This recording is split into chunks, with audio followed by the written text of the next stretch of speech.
Welcome students, मेरे YouTube channel पे आप सभी का फिर से एक बार स्वागत है।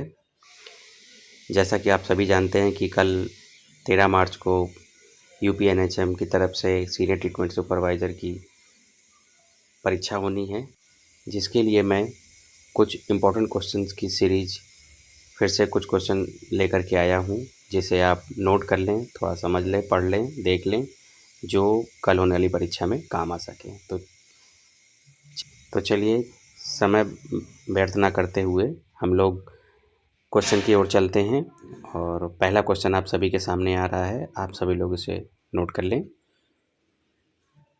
पहला क्वेश्चन है, किसी गैस से रोग होना किस प्रकार का कारण होता है? ऑप्शन ए है रासायनिक कारण, ऑप्शन बी है भौतिक कारण, तीसरा है पोषाहार संबंधित कारण। तो आंसर होगा ए, रासायनिक कारण। अगला क्वेश्चन है, रोग का बहुविधि कारण किसके नाम से जुड़ा है?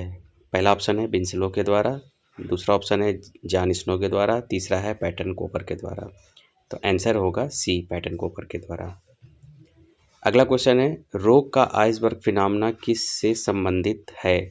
पहला ऑप्शन है क्लिनिकल पेशेंट, दूसरा है सब क्लिनिकल पेशेंट और तीसरा है दोनों। तो आंसर होगा सी, दोनों ऑप्शन दिखाई पड़ते हैं। अगला क्वेश्चन है, इनमें से किसे महामारी कहेंगे? ऑप्शन है अपेक्षा से अधिक रोगी होना, दूसरा ऑप्शन है स्थानीय रूप से रोग रहना और तीसरा है अनेक देशों में रोग फैलना। तो आंसर होगा ए, अपेक्षा से अधिक रोगी होना महामारी कहलाता है। अगला क्वेश्चन है, रोग की प्राथमिक रोकथाम किस प्रकार की जाती है? पहला ऑप्शन है रोग प्रारंभ से पूर्व रोकथाम की व्यवस्था करना, दूसरा ऑप्शन है रोग होने के बाद की जाने वाली रोकथाम व्यवस्था। तो आंसर होगा ए, रोग प्रारंभ से पूर्व की रोकथाम व्यवस्था करना रोग की प्राथमिक रोकथाम कहलाता है। अगला क्वेश्चन है, रोग के शरीर पर अवांछनीय प्रभाव छोड़ने के बाद किए जाने वाले रोकथाम के उपाय को क्या कहते हैं? ऑप्शन ए है प्रारंभिक रोकथाम, दूसरा ऑप्शन है द्वितीयक रोकथाम और तीसरा ऑप्शन है तृतीयक रोकथाम। तो आंसर होगा सी, टर्सरी प्रिवेंशन यानी तृतीयक रोकथाम। अगला क्वेश्चन आ रहा है, उद्भवन अवधि किसे कहेंगे? ऑप्शन ए है शरीर में रोग के जीवाणु को प्रवेश होने से लक्षण स्पष्ट रूप से प्रकट होने को, दूसरा है रोग के अनिश्चित लक्षण प्रकट होने को और तीसरा ऑप्शन है दोनों। तो उद्भवन अवधि का मतलब होता है शरीर में जीवाणु के प्रवेश करने से उसके स्पष्ट लक्षण प्रकट होने तक को उद्भवन अवधि कहते हैं।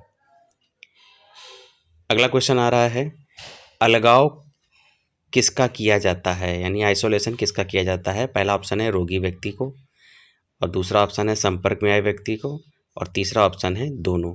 तो आंसर होगा ए, रोगी व्यक्ति का आइसोलेशन किया जाता है। अगला क्वेश्चन है, इनमें से कौन सा फॉर्मेट्स नहीं है? पहला ऑप्शन है रोगी के संपर्क में आया कपड़ा, रोगी के संपर्क में आया पानी का गिलास और तीसरा ऑप्शन है भोजन। तो आंसर होगा सी, भोजन फॉर्मेट्स में नहीं आता है। अगला क्वेश्चन है, बिंदुक संक्रमण शरीर में कैसे प्रवेश करता है? पहला ऑप्शन है हवा द्वारा, दूसरा ऑप्शन है भोजन द्वारा, तीसरा ऑप्शन है त्वचा द्वारा।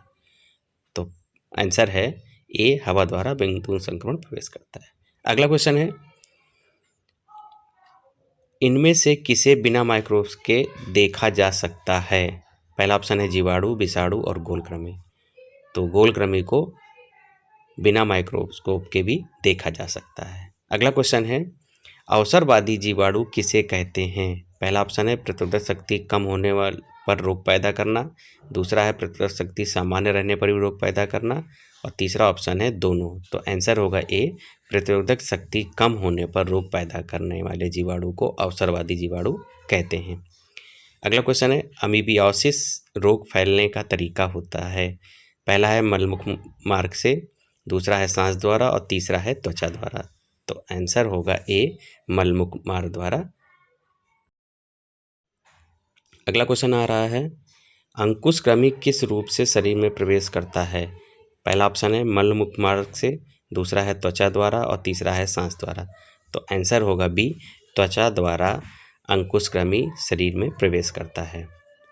अगला क्वेश्चन आ रहा है, कृमि मुक्त दिवस कब मनाया जाता है? 10 जनवरी को, 10 फरवरी को, 10 मार्च को और कभी नहीं। तो आंसर होगा बी, 10 फरवरी को कृमि मुक्त दिवस प्रतिवर्ष मनाया जाता है। अगला क्वेश्चन है, पिस्सू किस जीव पर पाया जाता है? पहला ऑप्शन है कुत्ता, दूसरा ऑप्शन है चूहा, तीसरा ऑप्शन है बिल्ली। तो आंसर है बी, चूहा। अगला क्वेश्चन है, चूहा मारने के लिए सबसे तेज असर करने वाला रसायन है जिंक फास्फेट, दूसरा ऑप्शन है वारफेरिन और तीसरा है कामापुरिल। तो आंसर होगा ए, जिंक फास्फेट। यहाँ पर मैं बताना चाहूँगा, जिंक फास्फेट एक ही खुराक में चूहे को मार देता है, जबकि वारफेरिन और कामापुरिन की कई खुराक देनी पड़ती है, इसलिए कम असरकारक होता है। अगला क्वेश्चन है, मिट्टी द्वारा कौन सा कृमि नहीं फैलता है? पहला ऑप्शन है फीता कृमि, दूसरा है अंकुश कृमि, तीसरा है गोल कृमि। तो आंसर होगा टेप पर यानी फीता कृमि मिट्टी द्वारा नहीं फैलता है। लिंडेन रसायन को लगाने में कितने घंटे बाद नहाना चाहिए? ऑप्शन है 6 घंटे बाद, 8 घंटे बाद, 10 घंटे बाद और डी ऑप्शन है 12 घंटे बाद। तो आंसर है डी, 12 घंटे बाद नहाना चाहिए। अगला क्वेश्चन है, बीएचसी में सबसे प्रभावी क्या होता है? ऑप्शन ए है लिंडेन, दूसरा ऑप्शन है सिनेरिन और तीसरा ऑप्शन है दोनों। तो आंसर होगा ए, लिंडेन सबसे प्रभावी होता है। अगला क्वेश्चन है, जूं का जीवन काल होता है 12 से 14 सप्ताह, 8 से 10 सप्ताह और 4 से 6 सप्ताह। तो आंसर होगा सी, 4 से 6 सप्ताह। अगला क्वेश्चन है, लेप्टोस्पायरोसिस यानी कुएं का रोग निम्न में से किसके द्वारा प्रसारित किया जाता है? ऑप्शन है मच्छर से, मक्खी से, चूहा से।